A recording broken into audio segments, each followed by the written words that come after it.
Hi guys, today we're going to be doing a track breakdown of one of my latest releases. It's a 2-track EP and we're going to be looking at Taking Back Control, the new track which is out now on all digital platforms. Let's jump into the DAW and check it out. So, first up, we've got kick and bass, pretty standard. What I do is I'll solo the kick and bass together.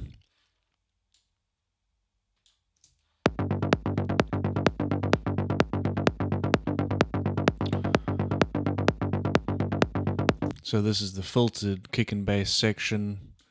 So basically I just have a automation on there on the kicks, the meta filter, which I'm using as a filter cut,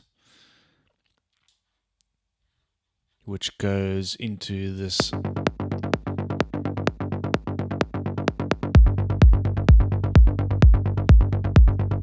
which is just a quick intro sort of thing, and then goes into the full kick and bass.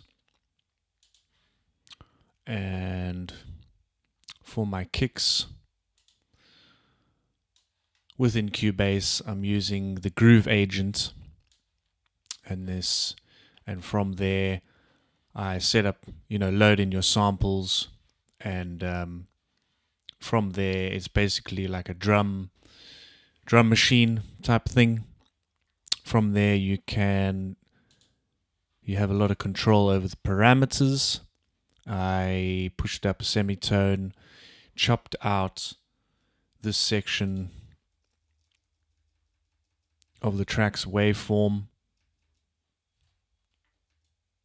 Somehow the kick's not showing up there, but I took out that kick, the end tail of the kicks, so that it's shorter. Let's see if we can see that in our master chain.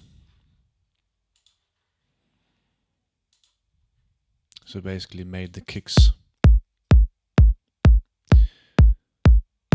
shorter, chopped off those tails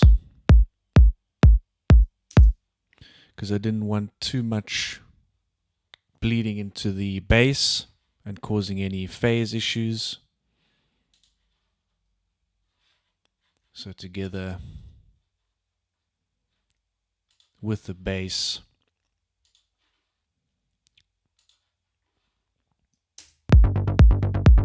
we've got that.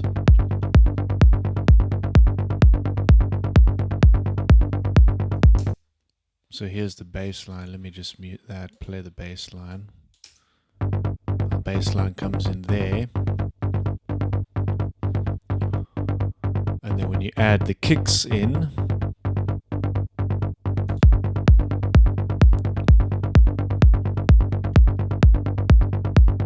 there's not much, it's not much phase issues with the kick and bass because it has space in the section there.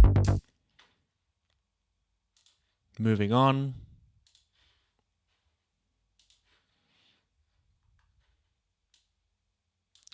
And what I like to do with my kick and bass processing is, and this track is 128 BPM and in G minor.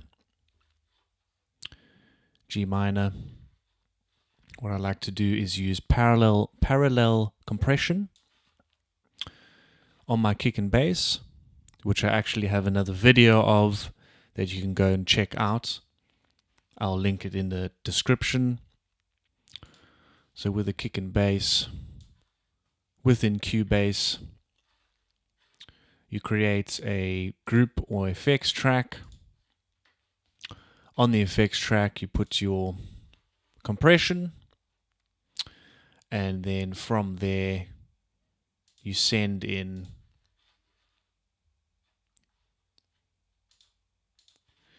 your signal to the group channel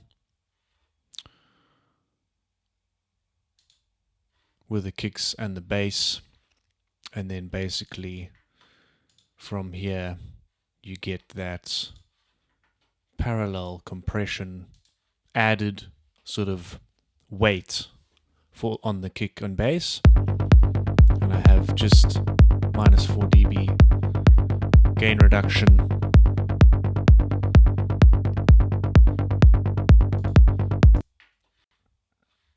But let's move on from there. So the bass, as I said, it's in G minor. Pretty standard bass notes. And at the top here, I've got it muted because that's the MIDI. Below here is the audio. So pretty standard with the bass. It's a rolling bass line for melodic techno. And as you can see, zoom in, it's just the standard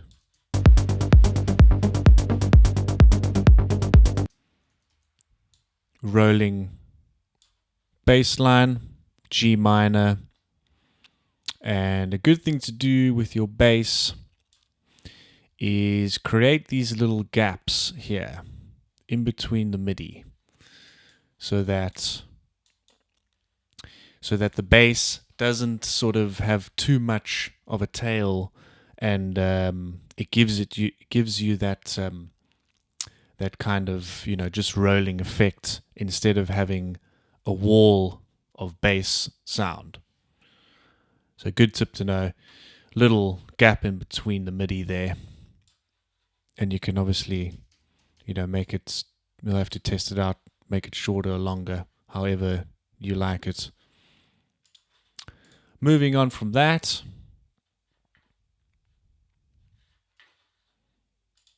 and what I like to do with my mixing is I mix with a limiter, mix into a limiter, just so that you know how your track could feel like when it's getting boosted or in the master, and at the same time it allows you to gain stage. It helps you gain stage properly instead of boosting all the channels and ending up with less headroom on your end final mix, final export. It gives you that headroom. So basically, FabFilter, just using it as a mix, I won't export it with this, I'll take it off, and just boosting it by 7 dB. Just some standard settings, not doing anything crazy. Just so, and I'm boosting it by 7 dB, which allows me to have the headroom that the track needs when I'm exporting the final mix. So if you turn it off, and I have it set to the output at minus 0.1, just to check my levels, which are pre the limiter. So before the limiter, I've got Insight is a great one to check. And with this, you know, I'm just checking. With Insight, it gives you the left and right stereo field. You can check your loudness and your LUFS, which I'm not really checking at the moment with this. It just helps to see my peak levels. It gives you a stereo field there. You can have a spectrum analyzer. Another nice one to use is Ulean. And you can check your LUFS here and your true peak, your max true peak volumes. And with melodic techno, I like to good levels for your kick and bass are your kicks should peak at around -6. So if we check our levels, as you can see there, -6.3 true peak max. And then with your bass, you want your bass to be around -12 or 6 dBs lower. So let's see where I ended up with my bass.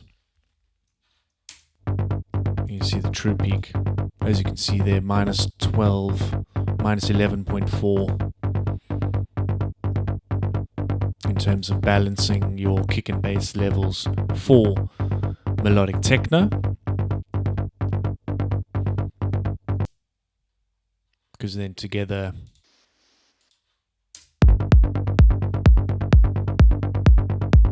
it sits at quite a good level.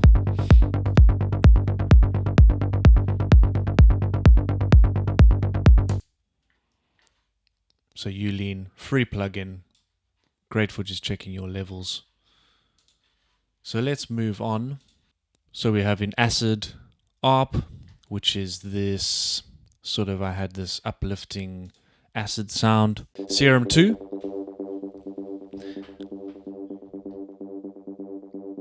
And this sound I created is just kind of like a standard sort of saw wave type thing.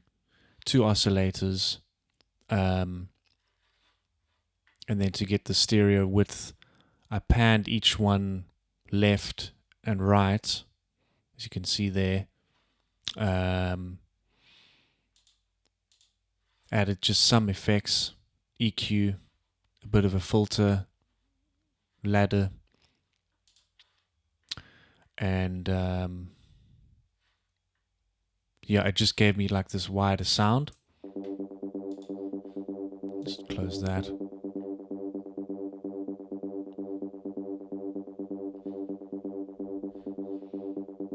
And if you move on further into the track, it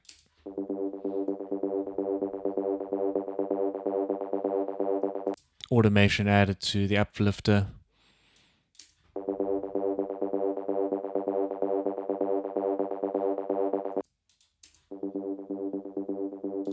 Nice and wide. If you're hearing on headphones or speakers, you can hear the width.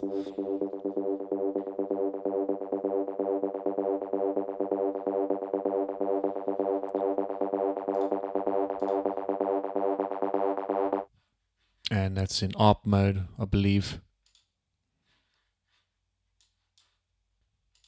Moving on to the lead synth, I have this acid squelchy sound, which I've used from this guy over here, the Behringer TD3 remake of the Roland TB303, which obviously gives you, analog bassline synthesizer, which they tweaked and got the acid squelchy sounds that we've all heard of.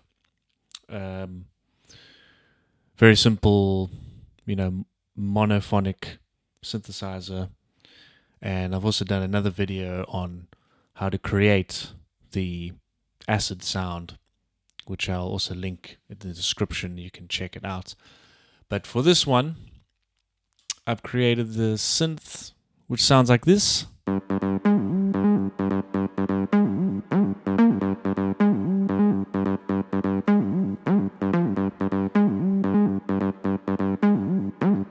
And the MIDI, if we check out the MIDI notation for that. Simple pattern. In the G minor scale. And as you can see, low.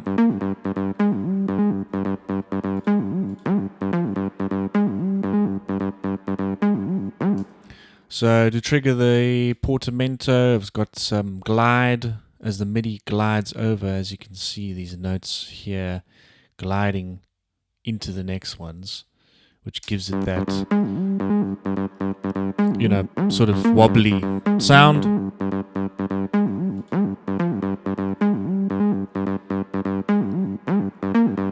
Pretty simple, I've got a note change down into F, back up into A sharp.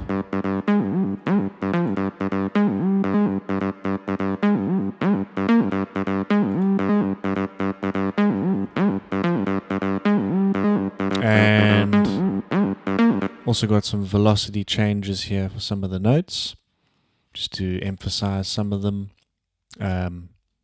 Again, I've done a video on the Acid 303 sound. You can go and check out if you like. And then on that guy, I've bounced it out into audio. As you can see, this big sort of sausage audio there. And on that, I have some EQ. I need to take out the low end, some of the low end, just to allow it to sit better in the mix. After that, quadrafuzz, some saturation, Valhalla, some reverb. Didn't want to add too much, only 20% on there. And then after that, just to EQ out, sort of the reverb, I've just had another low cut. It managed to sit better in the mix.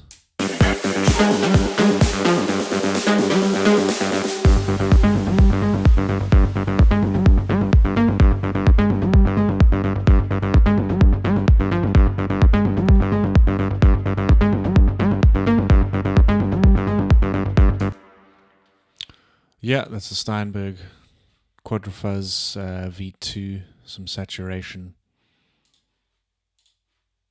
Let's close that. Then next up, I have Plucks, which sound like this.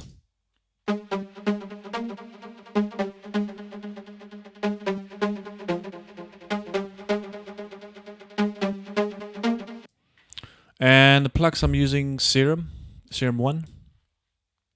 And those added with the lead synth and Plucks 2, what I've done is basically, I think I copied across the higher notes. Copied across the higher notes from the Acid lead synth. And so I don't have the lower notes at the bottom there, as you can see. So it's just the high ones. I've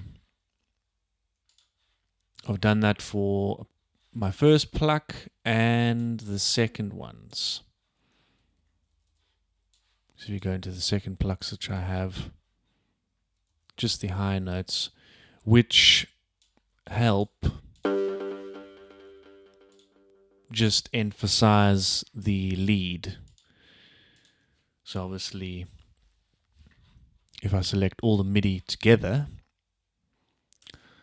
and you will see, so this is the main lead, pluck 1 and pluck 2.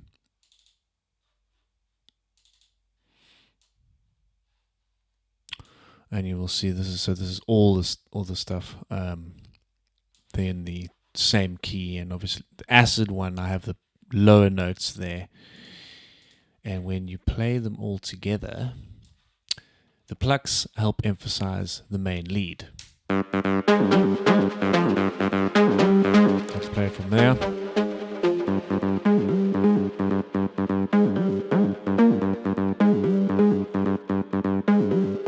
So the main lead comes in, and then you get these plucks, pluck 1.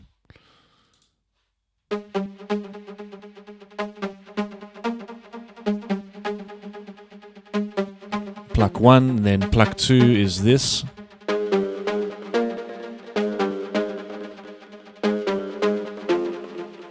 And then when we add in the lead synth,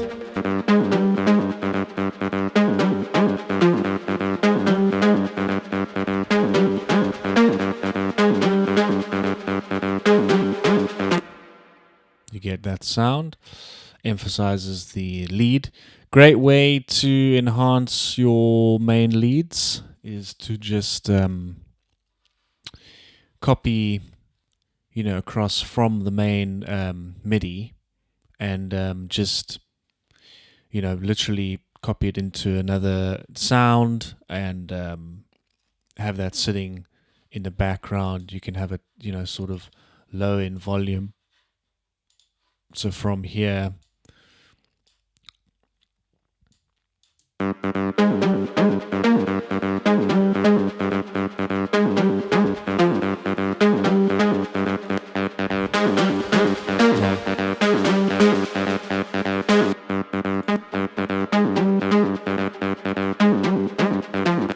are the volumes which I kind of went for, but I did boost the acid lead a bit more. So moving on from that, vocals. So for the vocals, I used Audemy, and which is actually a very cool AI generating vocal software. I didn't have time to get a real human to do the vocals, but they're very simple. Let's just see here. I recorded my voice.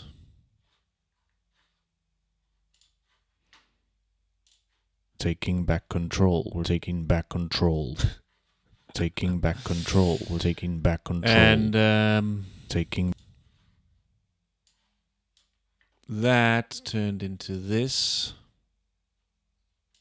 Taking back control. We're taking back control.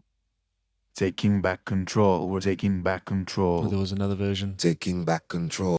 Taking back control. We're taking back control. So, recorded my own voice, and we have something like this with all the effects and everything. Taking back control. We're taking back control. Taking back control. We're taking back control. It doesn't sound amazing on its own, but just put that to that. And I have a bunch of effects on it. EQ, humanoid, which is a sort of robotic synthesis vocal masher, which I have also recorded in automation on that. After that, RVox. Quite a lot of plugins, but it just worked in the mix. RVox, which I love for vocals, boosts them. Instead of using a compressor, RVox is just... taking back control. I mean, taking back control. Taking back control. It is basically a compressor, sort of a compression and a gate in one. Easy to use. Sounds great. Many professionals use it still to this day. After that, delay. Slight bit of delay. 6% on there. And then obviously a little bit of reverb. Valhalla, 26.7%. We're taking back control. Don't want too much reverb on your vocals, can wash them out. And then at the end, just a low cut, just to get any sort of low end that was in there. With the track, sounds like this. Taking back control. We're taking back control. Taking back control. We're taking back control. Taking back control. We're taking back control. Taking back control. We're taking back control.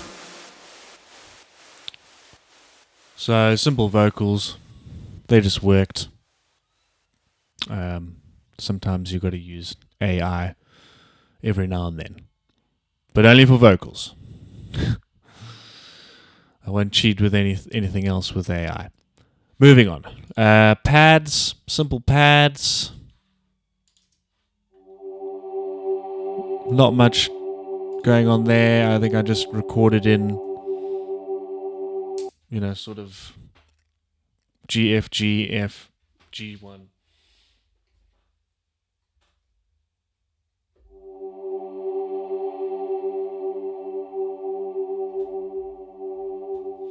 And it drops into F.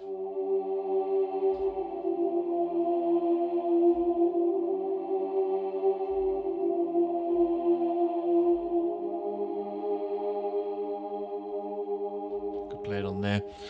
Simple, just adds background, sort of, filling out some gaps. Only plays in the break section. Quick note on my sort of little arrangement colors I have going on here. Just use blocks within Cubase, just to, instead of adding markers, which you can add, which can get a little bit messy, I add blocks. So orange or red is intros or breaks. Green means go. Green is the main part. So I have these little blocks, and the red bit here, this is obviously the break, which helps me arrange, which I can later do another video on, but great little tool to help you. I mean, if you're using Ableton, I'm sure there's a way of, you can add markers, but you can also just drop in just sort of color blocks, and helps you arrange quicker. So moving on, pads done, risers, I got a bunch of little risers coming in and out there, nothing too crazy,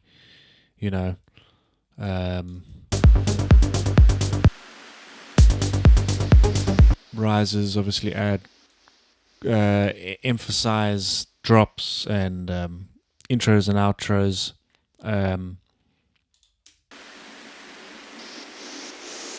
I've got some other ones, and I've done a bunch of effects on there.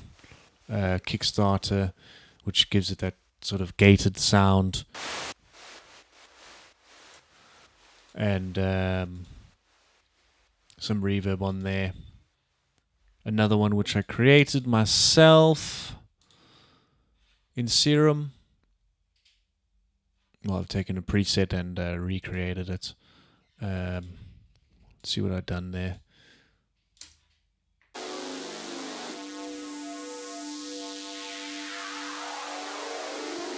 Yeah.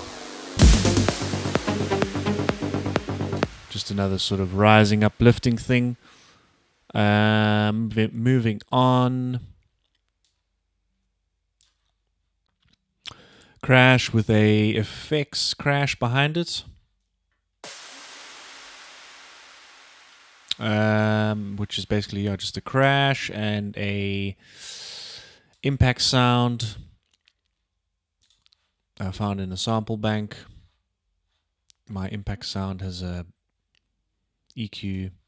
I think it's got quite a big reverb on there. A little bit of kickstart, which I've filtered out some of the frequency, and just for impact and stuff,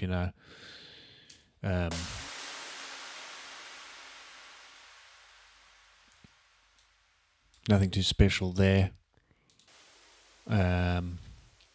Moving on to hi-hats and that sort of thing. Closed hats and open hats.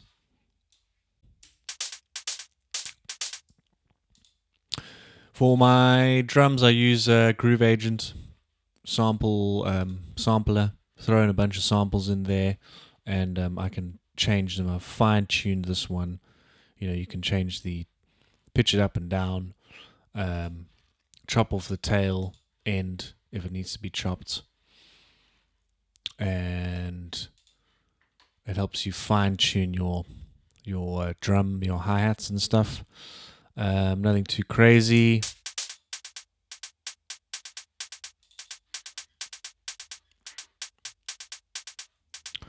This is just the MIDI of the hi-hats.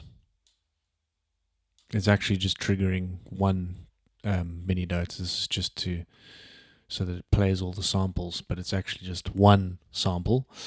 And velocity changes there, great for variation of to keep it interesting, keep the hi-hats interesting. Different velocity changes. I've muted out some of them.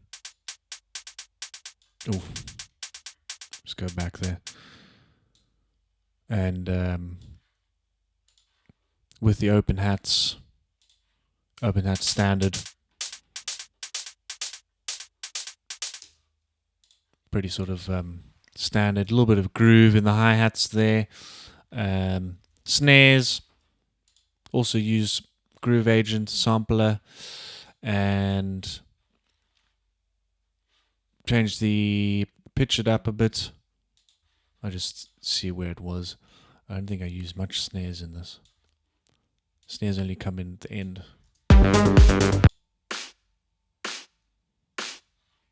EQ, little boost in the high there. Valhalla Supermassive, which I've slight 1.6% of the reverb, and another Pro Q, just cut the lows. It just managed to sit in the mix quite well.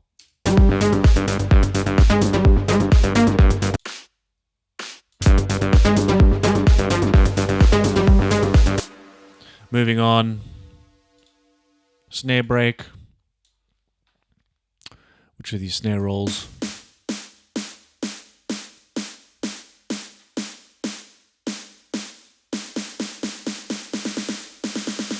Which I have a combination of those snare rolls and another one. And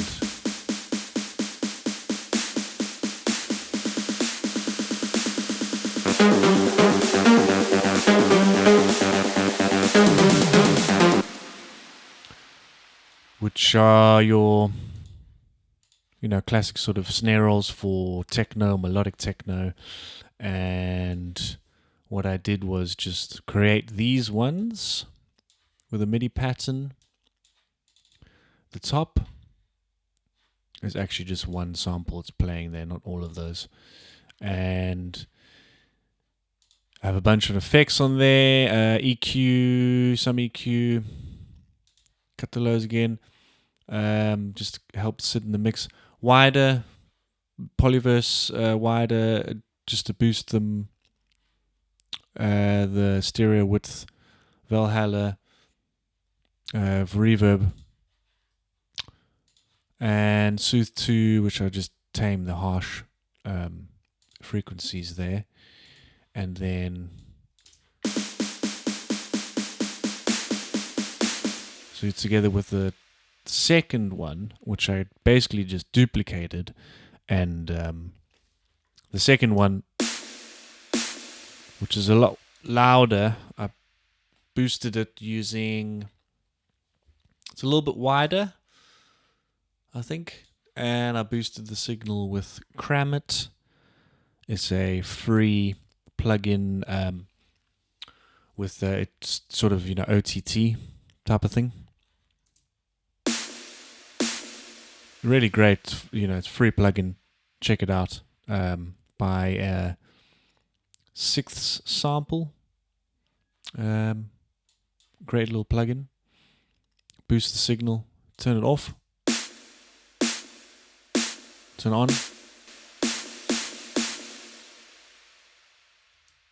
Yeah, so some OTT on that. I only have the mix at 21%, so it's not much. But variation, the first one is not as loud, and then the second one comes in and sort of fills in the wideness gap.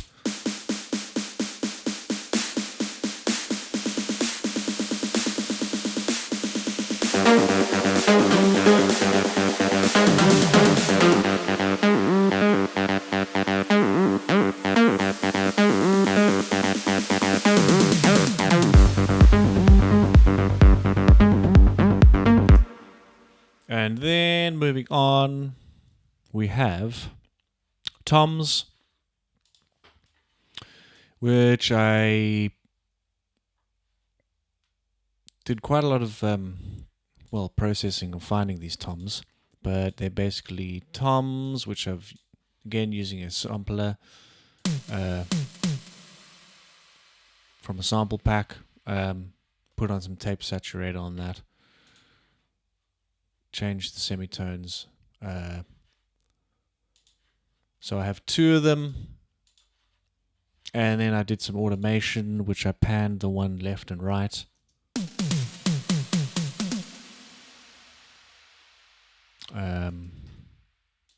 Great for the break things.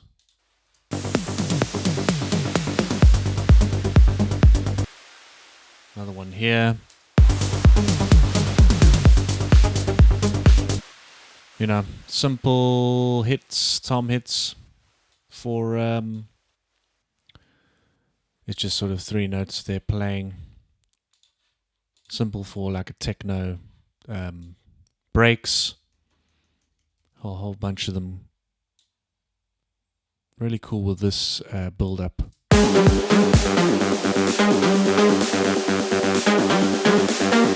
The toms are coming.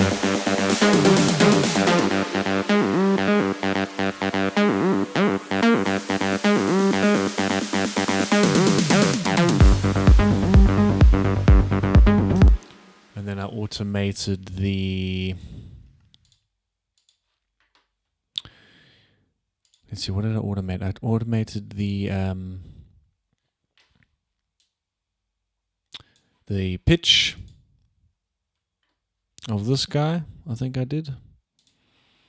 Let's see. Yeah, so the semitones to make it go up.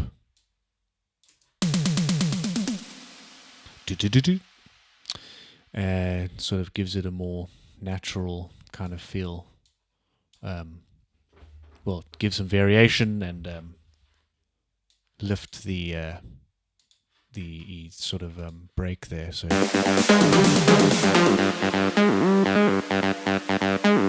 and then back down again. Pulled the semitones down in pitch. Kind of like a tom roll on a drum sample. So that is the track. And as you can see, like a bunch of automation on there. Lots of automation on these, automation on the risers, obviously recorded in automation from my MIDI controllers here. Then from there, for mixing and mastering, we'll have to open the session for the mix and master. Let's check that out. So from there, I will take off all these plugins. I'll turn these off and bounce it out so that I know I have headroom. Take the limiter off and I bounce it out into another session where I have the stems, and I will mix and master from there, just adding the final tweaks. Let me close the session and I'll reopen it again. Let's check that out. Right, so we're back in the session and this is the final mixdown session with the stems. I like to bounce out my stems and do the final mix and master for the end result. So as you can see, all the stems here, nice and neat, bounced out. And what I do is basically bus mastering, mix bus mastering. So as you can see, I've got all my group channels, which are the buses. One for kick and bass, one for vocal chain, one for the synth leads, drums, hats group, drums reverb, which is another sort of one. And then everything else is sort of background pads and effects and that sort of thing. And from there you just send, everything. So if you send all your, I've got all my leads, hard sending to the synth group. So all of these leads here will be going out into this guy over here,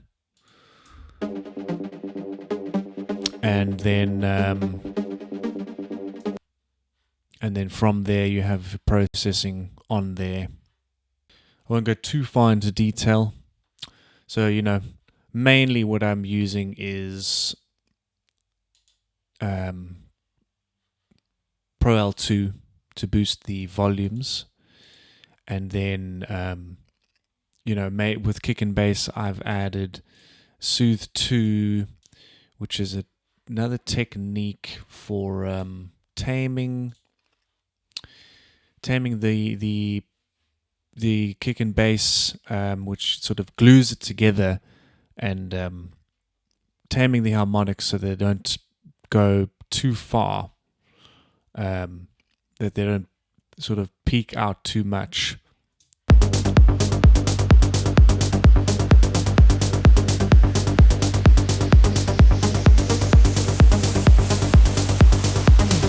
So it's kind of, you see with, obviously Soothe 2 is tames the harsh frequencies. And you can see just a little bit, I'm on hard mode, but I am taming only this low end so the harmonics don't sort of jump out too much in the kick and bass, and it kind of glues the kick and bass together. So all I've really got is, mainly Pro L2, which I use as for my gain staging, and it gives it the final adjustments for the mix. And so you've got all your stems. I've got a drums, bass,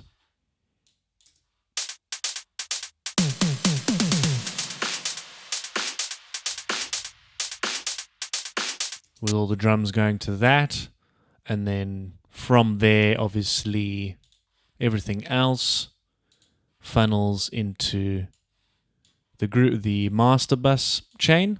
So first off, M utility, which is I'm just using it to for my gain staging. So I've got this at minus 6 dB, so the whole signal is getting pulled down so that I can boost it again. And from there, EQ. Now with this track, this EQ was just for the sides, cutting the low frequencies, so everything below I went at 60 hertz, just for the side information, so that you don't get any phase issues in your low end, which is a great trick for professional mastering, if you need it, because some of my bass lines were getting a little bit too wide, and you want bass to be mono, so you don't get any phase issues on bigger sound systems and that sort of thing. So that's another technique to go into, but some people use it, some people don't. But yeah, taming the sides. After that, I've used IDX, which is really handy. Intelligent dynamics from Waves, and it's a smart, sort of known as a smart compressor, which helped on the master bus. I boosted some of the lows, or sort of tamed the low end. It just sounded great. I have the tilt in the middle. It's on soft mode. It just helped boost the signal a bit. Let's play with the IDX on and off.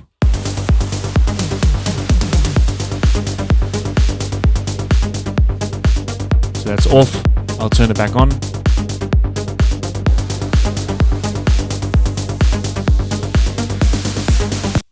So just boost that signal a bit there. Great for that extra bit. I mean, just with your master chain, you want just the subtle adjustments, just to give it that extra, boost and clarity. After the IDX, saturation which I use quadrifuzz at 30%. After that, EQ, which small boosts, 1 dB there on the low end, 1 dB in this mid high, another dB boost there, 2 dBs for the sides on the high end there of 8K, boosting the sides, and then finally into my limiters, and I've used 2 limiters for this master. It just helped boost. So the first one, boosting it by 6 dB. This is my mastering settings, which I've gathered through multiple techniques,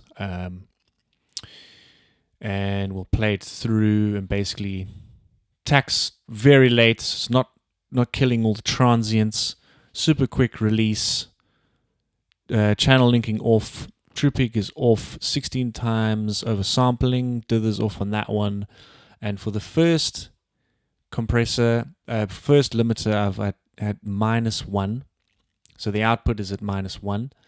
And then only so that the second limiter is just boosting the sort of in between the kick and bass, and sort of just that final adjustment. So the second limiter is only at +2 dB, and I have it on this final few dB setting on Pro L2, which I then tweaked. Safe mode, true peak limiting off, because I found the true peak limiter kind of sort of compressed it slightly a bit more in the peaks, and because I've got 2 on there, it's not going to clip the signal. So this last limiter, true peak off, oversampling 16 times, dither, that was just for when I bounced. I could turn that off. I put it on 16 bits for exports of a 16-bit master. Some people don't use any dither at all, but the noise shaping, anyway. And then output of -0.2 for the digital platforms and that sort of thing. And then this output is at -1, which gives the second limiter some more headroom, and that one's only at about -2. Let's take a look. Yeah, -3.1, and this one's only at -1. So you don't want your limiters to go too crazy.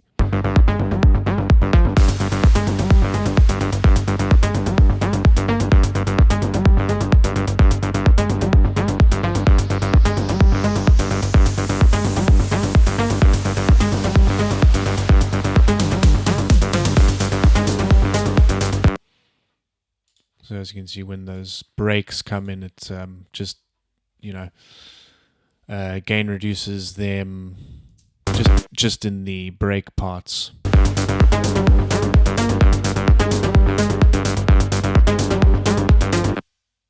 That is the full track, and stem mastering. A lot of engineers use it, some don't. Some mix the full track in the project, which you can do.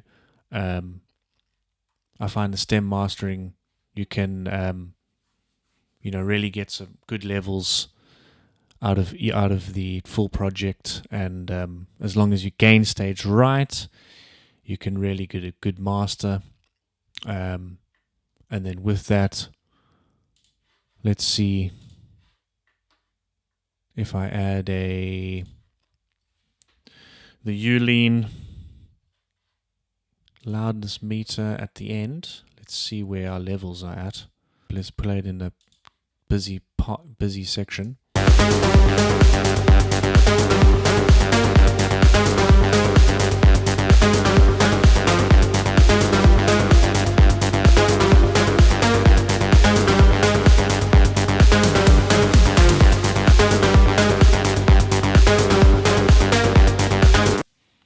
So it actually goes up to about minus 6.5 LUFS, which is quite loud.